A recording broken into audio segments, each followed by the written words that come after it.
کبھی آپ نے سوچا ہے اگر کسی پاس انسان پر جھوٹا الزام لگا دیا جائے تو اس پر کیا گزرتی ہے؟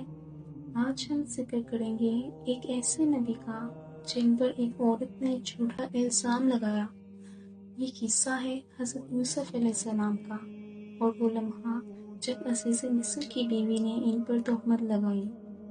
آیت 26۔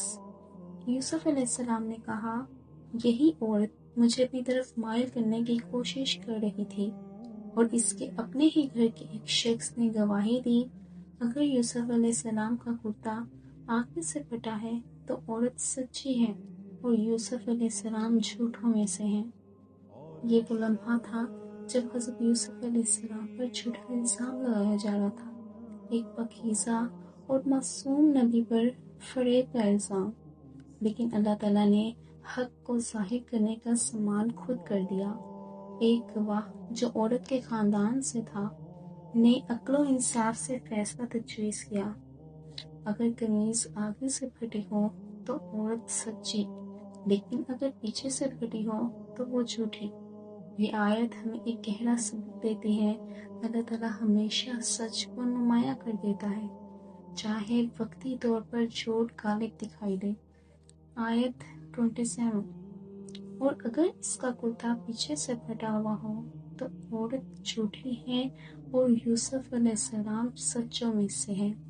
یہ آیت اس گواہ کی گواہی کا دوسرا حصہ ہے جس نے کہا تھا، اگر قمیض آگے سے پھٹی ہو تو عورت سچی ہے، اور اگر پیچھے سے پھٹی ہو تو یوسف علیہ السلام سچے ہیں۔ یہاں اللہ تعالیٰ نے انصاف کا معیار بتایا کہ فیصلے گواہی اور ثبوت پر ہونے چاہیے، نہ کہ صرف الزام یا اثر و رسوخ پر۔ یہ بھی یاد رہے، یوسف علیہ السلام نے اپنی صفائی میں چیخ و پکار نہیں کی، بس اللہ پہ بھروسہ کیا، اور اللہ نے خود ان کے سچ کو ظاہر کرنے کا سامان کر دیا۔ آیت 28۔ پھر جب عزیز مصر نے دیکھا کہ یوسف علیہ السلام کا کرتا پیچھے سے پھٹا ہوا ہے تو اس نے کہا، یہ تو تم عورتوں کی چال ہے، بے شک تمہاری چال بہت بڑی ہے۔ جب گواہ کے بتائے مطابق نشانی ظاہر ہو گئی، قمیص پیچھے سے پھٹی ہوئی نکلی، تو سچ واضح ہو گیا، یوسف علیہ السلام بے قصور ہیں۔ عزیز مصر نے فوراً حقیقت کو پہچان لیا اور کہا، یہ عورتوں کا مکر ہے، تمہاری چال بہت سخت ہوتی ہے۔ یعنی عورت نے اپنی خواہش چھپانے کے لیے ایک معصوم پر الزام لگا دیا، لیکن اللہ تعالیٰ نے ایک پھٹی ہوئی قمیض سے سچ کو ظاہر کر دیا۔ آیت 29۔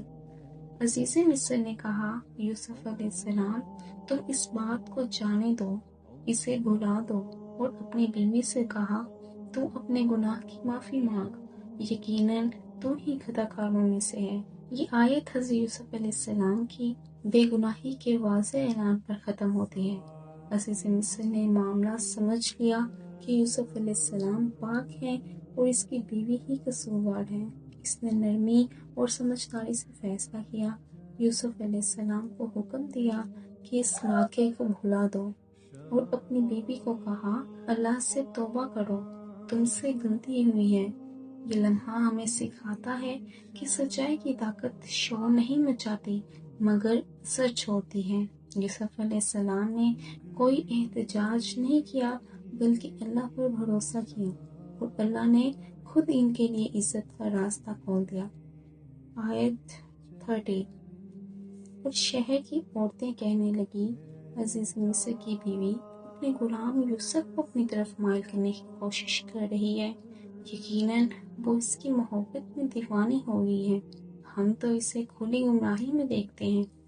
اب کہانی ایک نیا رخ لیتی ہے، یہ بات محل کی دیواروں سے نکل کر پورے شہر میں مشہور ہو گئی، لوگوں میں چہمگوئیاں شروع ہو گئی کہ ایک معزز عورت اپنے غلام پر عاشق ہو گئی ہے۔ عزیز مصر کی بیوی زلیخا، جو خود کو طاقتور سمجھتی تھی، اب لوگوں کی باتوں کا موضوع بن گئی۔ یہ منظر ہمیں یہ سکھاتا ہے کہ گناہ ہمیشہ چھپ نہیں سکتا، چاہے کتنی ہی اونچی دیواروں کے پیچھے ہو، ایک دن اللہ اسے ظاہر کر دیتا ہے۔ یہ واقعہ ہمیں گہرا سبق دیتا ہے کہ سچائی چاہے وقتی طور پر دب جائے مگر آخرکار چمک کر سامنے آتی ہے۔ یوسف علیہ السلام پر جھوٹا الزام لگا، مگر اللہ نے خود ان کی سچائی کو ظاہر کر دیا۔ یہی ہے ایمان والوں کے لیے پیغام کہ سچ ہمیشہ غالب آتا ہے، کیونکہ اللہ سچوں کے ساتھ ہے۔